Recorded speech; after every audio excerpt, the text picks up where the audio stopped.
Hello' বন্ধুসকল, আমাৰ অকণিচৰা চেনেলটোলৈ স্বাগতম জনাইছোঁ। আজি আমি তোমালোকলৈ আনিছোঁ এটা নতুন সাধু। সাধুটোৰ নাম হ'ল শিয়াল, হৰিণ আৰু কাউৰী সাধু। বহু দিনৰ আগত এখন হাবিত এজনী হৰিণা আৰু এজনী কাউৰী বৰ ভাল বন্ধু আছিল। যেতিয়াই কাউৰীজনীয়ে কিবা ভাল বস্তু খাবলৈ পায় তেতিয়া তেওঁ লৈ আনি হৰিণাজনীৰ লগতহে ভাগ কৰি খায়। হৰিণাজনীও ঠিক তেনেকৈয়ে যেতিয়াই কিবা ভাল বস্তু খাবলৈ পায় তেতিয়া লৈ আনি কাউৰীজনীৰ লগতহে ভাগ কৰি খায়। তেওঁলোকৰ বন্ধুত্ব দেখি ওচৰতে থকা জীৱ জন্তুবিলাকে বৰ ভাল পাইছিল। কিন্তু সেই হাবিতে থকা এটা শিয়ালে তেওঁলোকৰ বন্ধুত্ব দেখি জ্বলি পকি মৰিছিল। শিয়ালটোৱে সদায় চিন্তা কৰি থাকে তেওঁলোকৰ বন্ধুত্বক কিদৰে ভাঙিব পাৰি। যেতিয়া তেওঁ সুন্দৰ সুস্থ-পুষ্ট হৰিণাজনীক দেখে তেওঁ ভাবে ইয়াৰ মাংস খাবলৈ কিমান সোৱাদ হ'ব। কেতিয়াকৈ এই হৰিণাজনীক খাবলৈ পাব তাকেই ভাবি থাকে। কেনেকৈ হৰিণাজনীক কাউৰীজনীৰ পৰা আঁতৰ কৰিব পাৰি তেওঁ মনতে এটা বুদ্ধি পাঙিলে। এদিন যেতিয়া হৰিণাজনীয়ে ঘাঁহ খাই আছিল তেতিয়া শিয়ালটোৱে হৰিণাজনীৰ ওচৰলৈ গৈ মাত লগালে, হেৰা মোৰ বন্ধু। শিয়ালটোৱে বৰ মিঠা মাতেৰে মাত লগালে। হৰিণাজনীয়ে তেওঁৰ ফালে ঘূৰি চাই ক'লে, কোন হয় তুমি আৰু ইয়াত তোমাক কি লাগে? মই শিয়াল। মই এই তোমালোকৰ কাষৰ হাবিখনৰ পৰা আহিছো।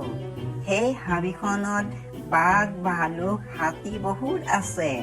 বৰ ভয় লগা পৰিস্থিতি উৎপন্ন হয়। মই সেই হাবিত থাকিব নোৱাৰি নিজৰ জীৱন ৰক্ষা কৰিবলৈ তোমালোকৰ হাবিখনলৈ আহিছো। এই হাবিখনত ক'ত কি আছে মই একোৱে নাজানো। মই এই হাবিখনত বৰ অকলশৰীয়া। মোৰ কোনো বন্ধু নাই। অনুগ্ৰহ কৰি তুমি মোৰ বন্ধু হবানে? শিয়ালটোৱে বৰ নজনা অকৰাটো দেখুৱাই সুধিলে। হৰিণাজনীয়ে শিয়ালটোৰ কথাত দয়া জন্মিল আৰু শিয়ালটোক তেওঁৰ বন্ধু কাউৰীজনীৰ ওচৰলৈ লৈ গ'ল। কাউৰী বন্ধু, এয়া চোৱা মোৰ লগত কোন আছে। কোন হয়? ই কোন হয়?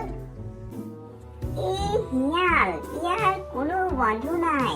ই একেৰে পৰা আমাৰ বন্ধু।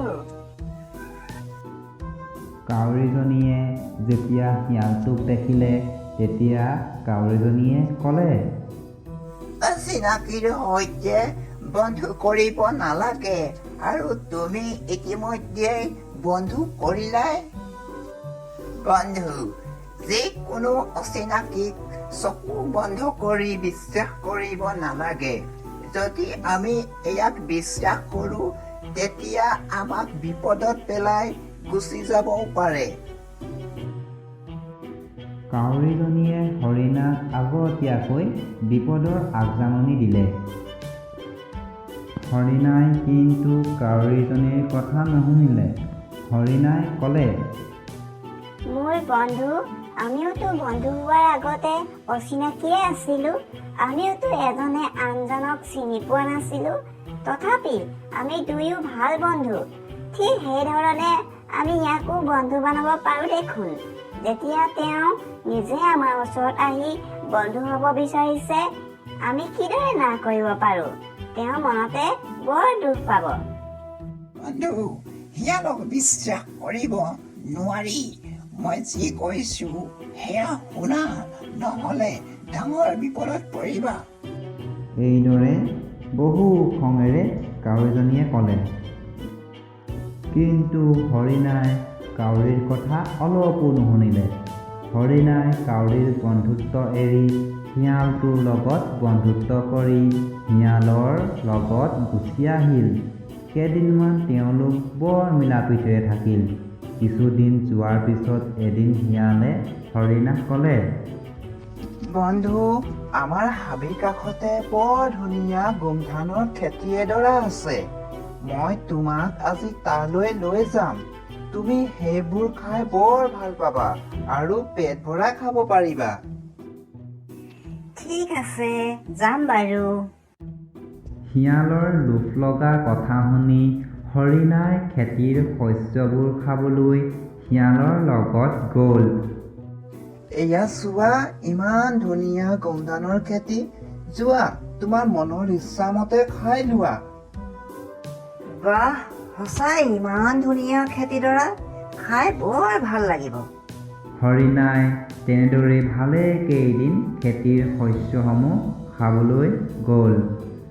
বহু দিনৰ পৰা এই শস্যসমূহ কোনে খাইছে ভাবি খেতিয়কে এদিন খেতিৰ মাজত এখন জাল পাতি থলে। আগৰ দিনবোৰৰ দৰেই সেইদিনাও হৰিণাই শস্য খাবলৈ আহোঁতে জালখনত ফচি থাকিল। যেতিয়া হৰিণাই শিয়ালটোক দেখিলে তেতিয়া সম্পূৰ্ণ কাহিনীটো বিৱৰি ক'লে। শিয়ালৰ ওচৰত সহায়ৰ ভিক্ষা খুজিলে। ক্ষমা কৰিবা বন্ধু, মই ইয়াৰ বিষয়ে একেবাৰে জনা নাছিলো। মই ভবাই নাছিলো যে এনেকুৱা হ'ব। মোক ক্ষমা কৰিবা। সেই বুলি কৈ শিয়ালটোৱে তাৰ পৰা আঁতৰি আহিল আৰু কিছু দূৰৈৰ পৰা এজোপা গছৰ তলত লুকাই হৰিণাজনীক লক্ষ্য কৰি থাকিল।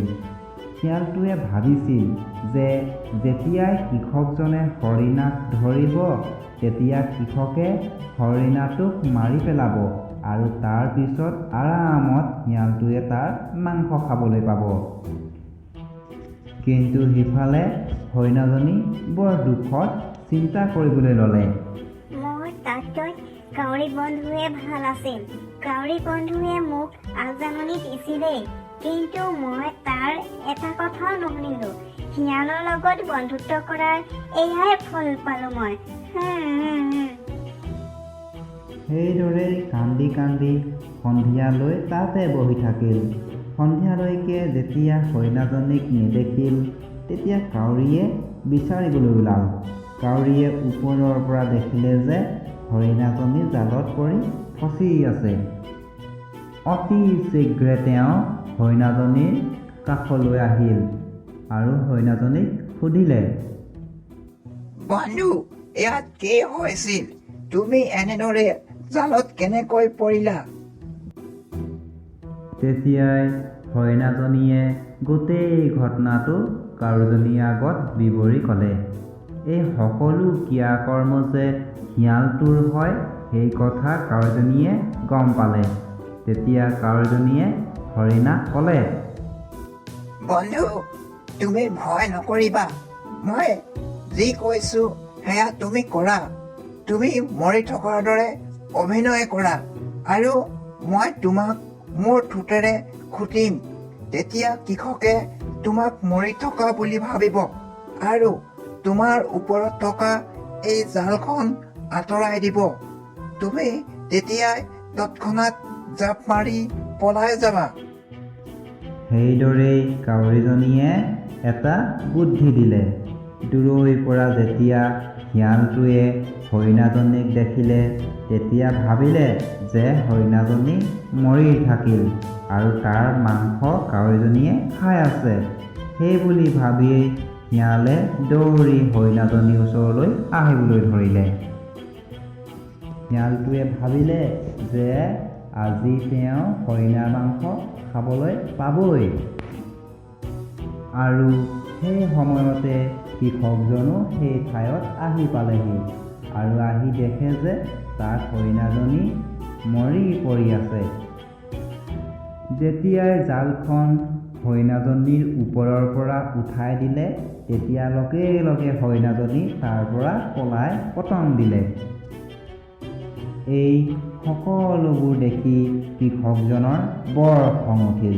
কৃষকজনে খঙতে হাতৰ লাঠিডাল হৰিণাৰ ফালে মাৰি পঠিয়ালে। কিন্তু সেই লাঠি হৰিণাৰ গাত নালাগি সেইফালে আহি থকা শিয়ালটোৰ গাতহে লাগিল। শিয়ালটোৰ লগে লগে প্ৰাণবায়ু উৰি গ'ল। শিয়ালটোৱে বেয়া চিন্তা কৰাৰ বাবে তাৰ প্ৰতিদান স্বৰূপে বেয়া ফলেই পালে।